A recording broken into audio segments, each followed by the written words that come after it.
எந்த அளவுக்கு உரிமைகள் இருக்கோ அதே மாதிரியே ஒரு பெண்ணுக்கும் உரிமைகள் இருக்கு அப்படின்னு இஸ்லாம் மார்க்கம் வந்து சொல்லுது. அல்லாஹ் தாலா குர்ஆன்ல சொல்றான், பெண்களுக்கு கடமைகள் இருப்பது போல அவங்களுக்கு உரிமைகள் இருக்கு அப்படின்னு. இஸ்லாமிய மார்க்கம் பெண்களுக்கு ஏராளமான உரிமைகள் வந்து கொடுத்துருக்கு. அதுல குறிப்பா நம்ம இன்னைக்கு பாக்குறோம்னா, ஒரு பெண் தன்னுடைய கணவனை இழந்துட்டாலோ அல்லது கணவனை விட்டு பிரிஞ்சிட்டாலோ அவங்களுக்கான மறுமணம் செய்யறதுக்கான உரிமையை வந்து இஸ்லாம் வந்து வழங்கியிருக்கு. முன்னாடி தமிழகத்துல கடன்கள் எல்லாம் பாத்தீங்க அப்படின்னா, ஒரு கணவன் இறந்துட்டாங்க அப்படிங்கும் போது அந்த கணவனை எரிக்கும் போதே அந்த பெண்ணையும் சேர்த்து எரிக்கிற ஒரு அவல நிலை தான் வந்து இருந்துட்டு இருந்துச்சு. அந்த பெண்ணுக்கு வந்து கணவனுக்கு பிறகு ஒரு வாழ்வே கிடையாது அப்படின்னு சொல்லி அந்த பெண்ணும் அவங்க வந்து தற்கொலை பண்ணிக்கிற மாதிரி, இன்னும் சொல்ல போனா அது கொலைக்கு சமமானதுதான். அப்படி ஒரு காட்டுமிராண்டி சட்டத்தை வந்து நிகழ்ந்துட்டு இருந்ததை பார்க்கலாம். பிரிட்டிஷ் அரசாங்கம் என்ன செய்து 1829 ஆண்டு இது வந்து ஒரு சட்ட விரோதமான ஒரு செயல் அப்படின்னு சொல்லி அறிவிக்கிறாங்க. அதுவும் இந்திய அரசாங்கத்தை பார்த்தீங்கன்னா ஒரு 40 ஆண்டுகளுக்கு முன்னாடி தான், இப்ப நவீன உலகம்னு சொல்றோம், ஒரு 40 ஆண்டுகளுக்கு முன்னாடி தான் இந்தியால என்ன செய்யறாங்க, அதை கடுமையா எதிர்த்து ஒரு சட்டத்தை 1987 வந்து கொண்டு வராங்க. இப்படி நவீன உலகம்னு சொல்லி இப்பதான் அதுக்கான இதை வந்து நடவடிக்கைகளை எடுத்துட்டு இருக்கிறாங்க. ஆனா இஸ்லாத்தை பொறுத்தவரையும் 1400 ஆண்டுகளுக்கு முன்னாடியே என்ன செய்யறாங்கன்னா, பெண்களுக்கு மறுமணம் செய்யக்கூடிய உரிமை இருக்கு, ஒரு கணவனுக்கு பிறகு அவங்களுக்கு வந்து இன்னொரு வாழ்வு இருக்கு அப்படின்னு சொல்லி அதுக்கான உரிமையை வந்து வெறும் ஏட்டுல மட்டும் கொடுக்காம அதை நடைமுறைப்படுத்தி காட்டியிருக்கிறாங்க. நபி ஸல்லல்லாஹு அலைஹி வஸல்லம் அவங்களே என்ன செய்யறாங்கன்னா, அவங்களுடைய வாழ்க்கையை எடுத்து பார்த்துக்கிட்டோம்னா அவங்களுடைய மனைவியில வந்து ஆயிஷா ரலியல்லாஹு அன்ஹா அவங்கள தவிர்த்து பாக்கி உள்ள மனைவிமார்கள் எல்லாருமே விதவையா இருந்து ரசூல்லா வந்து மறுமணம் செஞ்சு அவங்களுக்கு வாழ்வு கொடுத்தாங்க. அப்ப வெறும் ஏட்ல மட்டும் இல்லாம நடைமுறையில படுத்தி 1400 ஆண்டுகளுக்கு முன்னாடியே காட்டியிருக்கிறாங்க. ஆனா இப்ப நவீன உலகம்னு சொல்லக்கூடிய இந்த காலகட்டத்துல கூட சில மக்கள் வந்து அதை எதிர்க்கிறத பாக்குறோம்.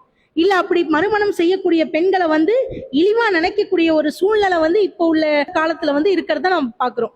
அப்ப இது மாதிரி ஒரு பெண் மறுமணம் செய்யாததுனால, அவங்களுக்கு வந்து ஆசை இருந்தும் அது செய்யாததுனால ஏராளமான சமுதாய சீர்கேடுகள் நடக்கிறது, நிறைய பிரச்சனைகள் நடக்கிறதையும் நம்ம பார்க்கலாம். அதை பத்தி உங்களுடைய கருத்துக்களை வந்து நீங்க தெரிவிங்க. இன்னைக்கு ஒரு ஆணுக்கு வந்து மனைவி இறந்துட்டா என்ன பண்றாங்க, அவங்க பெற்றோர்களா இருக்கட்டும் இல்ல அந்த இறந்து போன மனைவியோட பெற்றோர்களா இருக்கட்டும், ஏன்பா தனியா இருக்கிற, நீ வந்து மறுமணம் பண்ணிக்கோ, உனக்கு வந்து வயசு இருக்கு அப்படின்னு சொல்லிட்டு ஒரு ஆணுங்கும் போது என்ன பண்றாங்க, மறுமணத்துக்கு அதிகமா தூண்டுறாங்க. நீ தனியாலாம் உன்னால பிள்ளைய பாத்துக்க முடியாது அப்படின்னு சொல்லிட்டு ஒரு ஆணுக்கு இவ்வளவு முக்கியத்துவம் இந்த சமூகம் கொடுக்குது. இதுவே ஒரு பெண் வரும்போது என்ன பண்றாங்க, ஏமா உன்னால தனியாலாம் பிள்ளைங்களை வளர்க்க முடியாதா, சிங்கிள் பேரண்டா உன்னால இருக்க முடியாதா, அந்த பெண்ணே தயாரா இருப்பா, நான் மறுமணம் பண்ணிக்கிறேன், எனக்கு மறுமணம் தேவை, ஏன்னா எனக்கு ஒரு துணை தேவை, என் பிள்ளைகளுக்கு ஒரு பெற்றோர் தேவை, ஒரு அரவணைப்பு தேவை, அவளுக்கு மன நிம்மதிக்கு ஒரு துணை தேவையா இருக்கும். அந்த பெண் தயாராகும் போது இந்த சமூகம் அந்த பெண்ணை இழிவாகவும் அவமானப்படுத்தியும் அவளை கண்ணிய குலைவும் படுத்தியும் இன்னைக்கு சமூகம் பேசுது. ஏன், கலாச்சாரம், கல்லானாலும் கணவன் புல்லானாலும் புருஷன், ஒருத்தனுக்கு ஒருத்தி அப்படிங்கிற இந்த ஃபார்மேட்டை வச்சு அந்த பெண்ணே தயாரா இருந்தாலும் இந்த சமூகம் அதுக்கு ஒத்துக்கவே மாட்டேங்கிறாங்க. இன்னைக்கு இப்போ நம்ம வீட்லயே வந்துட்டு ஒரு 23 வயசுல ஒரு பொண்ணு இது மாதிரி ஒரு நிலைமையில இருக்கா, கணவனை இழந்து இருக்காங்க அப்படின்னா, ஒரு நம்ம பொண்ணா இருக்கட்டும், நம்ம வீட்டு பொண்ணா இருக்கட்டும், இல்ல நம்மளுடைய சகோதரிகளா இருக்கட்டும், அப்படி இருக்கும்போது இந்த பழமொழிக்கு ஏத்த மாதிரி நம்ம நடந்து போமா, இல்ல அவங்களுக்கு மறுமணம் செஞ்சு வைக்கணும்னு நம்ம நினைப்போமா? இதே மத்தவங்களுக்கு வரும்போது இன்னைக்கு மக்களுடைய நிலை எப்படி மாறுது அப்படின்னா, அவங்களை ஏளனமா பேசக்கூடிய ஒரு நிலை வருது. மத்தவங்களுக்கு நடந்துச்சு அப்படின்னா என்ன சொல்லுவாங்க, இவங்க சொல்ற மாதிரி கல்லானாலும் கணவன் புல்லானாலும் புருஷன், என்னதான் ஆனாலும் நீ அவன் கூட தான் வாழணும் அப்படின்னு சொல்லி ஒரு பெண்ணுடைய கணவன் வந்துட்டு கொடுமைப்படுத்துறவனா இருக்கும் போது அந்த பெண்ணிட்ட இந்த மாதிரி சில விஷயங்களை சொல்றது. இதே நம்ம வீட்டுல அந்த பொண்ணுக்கு அந்த மாதிரி நடந்துச்சு அப்படின்னா, இவன் இல்லைன்னா இன்னொருத்தன், நான் வேற யாரையாவது உனக்கு என்ன செய்யறேன், நல்ல மாப்பிள்ளை உனக்கு நான் கல்யாணம் பண்ணி பார்த்து வைக்கிறேன், நான் என்ன செய்ய, அந்த வாழ்க்கையை நீ நல்லபடியா வாழு அப்படின்னு சொல்லி அந்த பெண்ணுக்கு மறுமணம் செஞ்சு வைக்கிறதுக்கு அவங்களுடைய கூட இருக்கிறவங்களே பெற்றோர்கள் என்ன செய்வாங்க, ஆதரிக்கிறத பாக்குறோம். அப்போ மத்தவங்களுக்கு வரும்போது அப்படிங்கும் போது என்ன செய்யறோம், அது நம்ம கேவலமா ஏளனமா பேசக்கூடியவங்களா இருக்கிறோம். இதே நமக்கு அப்படின்னா அதை நாமளே நியாயப்படுத்தி அந்த விஷயங்களை செய்யக்கூடியவங்களா இருக்கிறோம். ஒரு கணவனை இழந்த பெண்ணும் ஒரு விதவை பெண்ணும் அவங்க எவ்வளவு ஒரு மன அழுத்தத்துக்கு ஆளாகிறாங்க அப்படின்னா, தன்னுடைய சக வயதுடைய ஒரு குடும்ப பெண்கள் வந்து தன்னுடைய கணவனோட வெளியில குழந்தைகளோட சந்தோஷமா வெளியில போகும்போது அது ஒரு ஏக்கத்துக்கு உள்ளாகிறாங்க.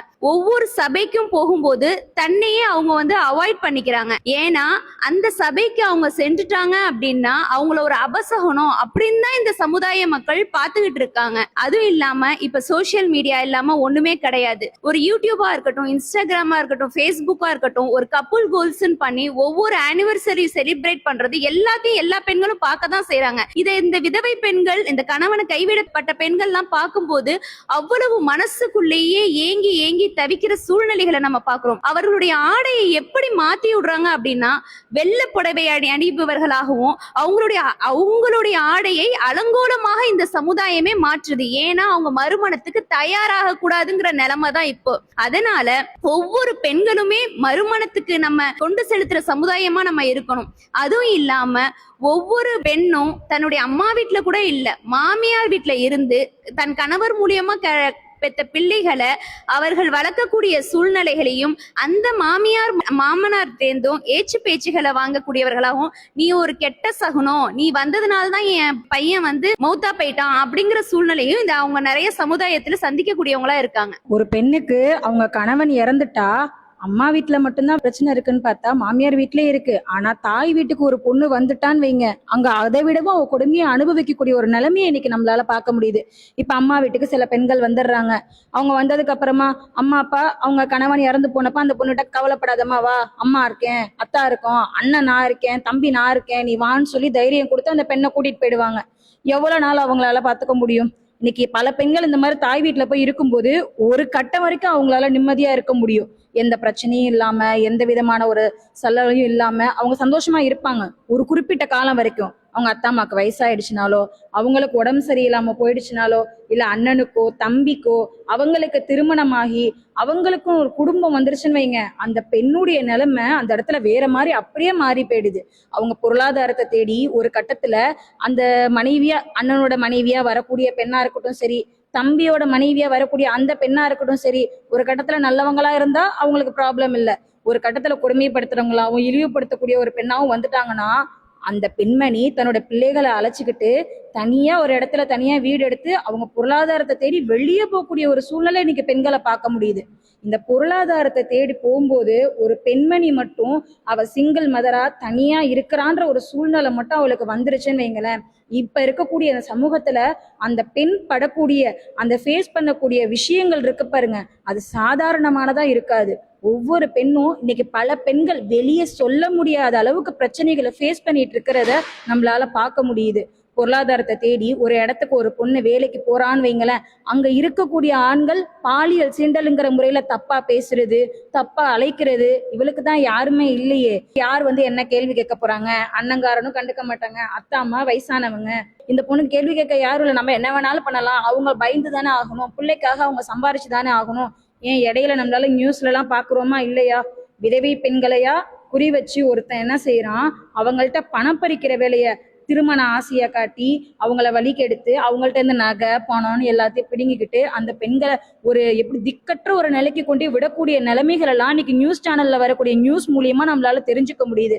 இதே ஒரு பெண்ணுக்கு துணை இருந்து அவங்க சரியான முறையில ஆதரிக்கப்பட்டிருந்தாங்கன்னா இந்த நிலை வருமா? பொருளாதாரத்தை தேடி அந்த பெண்ணு போகும்போது இருக்கிற பிரச்சனை ஒரு பக்கம்னாலும் அவங்களோட பிள்ளைகள் அதிகமா பாதிக்கப்படுறாங்க. எப்படின்னா இப்போ பிள்ளை அவங்க வேலைக்கு போகணுன்னா தனியான ஒரு வீட்டில் இருக்க போகும்போது, வேலைக்கு போகும்போது பிள்ளைய தனியாக தான் விட்டுட்டு போகிற மாதிரி இருக்கும். அதுவே பெண் பிள்ளையாக இருந்தால் அந்த பிள்ளைக்கு பாதுகாப்பு கிடையாது. இப்போ எவ்வளோ நியூஸ்களை பார்க்குறோம், சின்ன பிள்ளையாக இருந்தாலும் எவ்வளோ பிரச்சனைகள் வருது. இது மட்டும் இல்லாமல் இப்போ பிள்ளைய தனியாக வீட்டில் விட்டுட்டு அந்த பெண்மணி வெளியில் போகும்போது மொபைல் கொடுத்துட்டு போகிற மாதிரி தான் இருக்குது. ஏன்னா தொடர்பு கொள்றதுக்கு ஏதாவது வேணும்ல, அப்போ அந்த மாதிரி விட்டுட்டு போகும்போது மொபைல் மூலமாக ஏதோ ஒரு, ஏன்னா அரவணைப்பு கிடையாது இந்த பிள்ளைகளுக்கு. ஒரு பெண் பிள்ளையா இருக்கட்டும் ஆண் பிள்ளையா இருக்கட்டும், அந்த ஆண் பிள்ளை நிறைய பசங்களோட இந்த கேமு அது இதுன்னு அவன் ஒரு பக்கத்து சீரழிஞ்சு போற மாதிரி ஆயிடுது. அடுத்தது பொம்பளை பிள்ளை அப்படின்னு பார்த்தோம்னா அரவணைப்பே இல்லை. ஒரு தாயோட அரவணைப்பும் கிடைக்கல, தந்தையோட அரவணைப்பும் கிடைக்கல. அப்படிங்க போகும்போது யாரோடைய அன்போ கிடைக்க போகும்போது, ஒரு பையனோட அன்போ இல்லை பக்கத்து வீட்டுல மாமாண்டோ யாரோ பக்கத்து வீட்டுல இருந்து அன்பு செலுத்த போகும்போது அவங்க அதுல போய் விழுந்துடுறாங்க. இதனால அந்த பிள்ளைகளோட வாழ்க்கையும் பாதிக்கப்படுது. வெளியில போற இந்த பெண்ணுக்கும் பாத்தீங்கன்னா என்னதான் மன கண்ட்ரோலா போனாலும் அவங்க ஒரு கட்டத்துல அந்த சீண்டல்கள்ல பாதிக்கப்பட்டு ஒரு கட்டத்துல அவங்களே அந்த தவறான வழிக்கு போகக்கூடிய நிலையை தான் ஏற்படுது. பிள்ளையும் பாதிச்சு அந்த பெண்ணோட மானமும் பாதிச்சு மொத்தத்துல அந்த குடும்பமே சீர்குலைஞ்சு போயிடுது இந்த ஒரு ஆண் துணை இல்லாததுனால.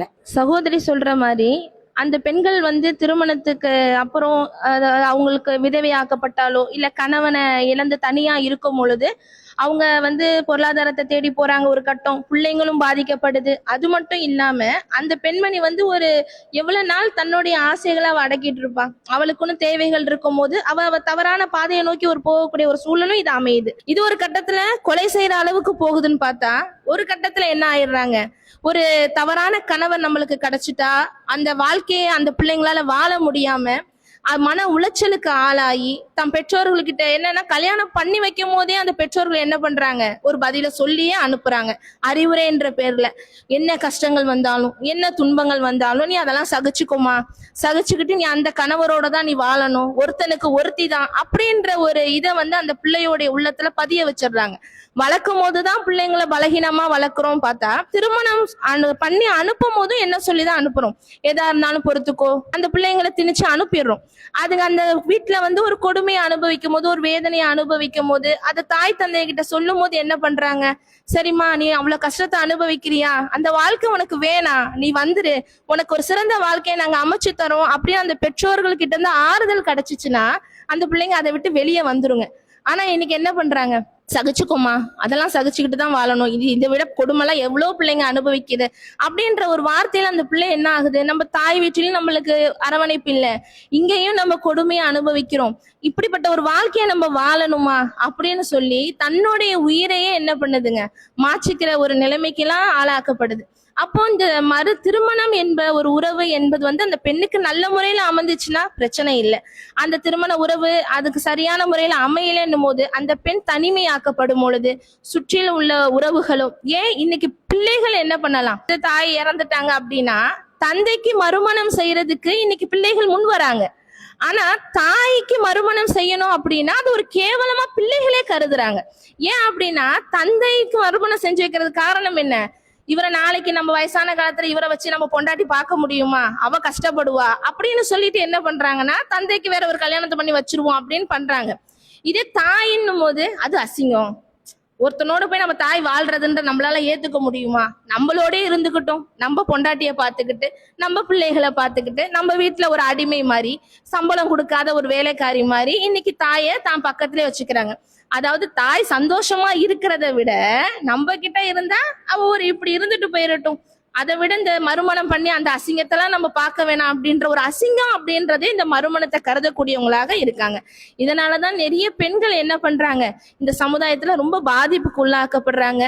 அந்த பாதிப்புல இருந்து விலகிறதுக்கு ஒரு சிறந்த இதுவாக எது இருக்கும் அப்படின்னா மறுமணம் இருக்கும். அதுக்காக எல்லாரும் மறுமணம் பண்ணணும் அப்படின்றத நம்ம சொல்ல வரல.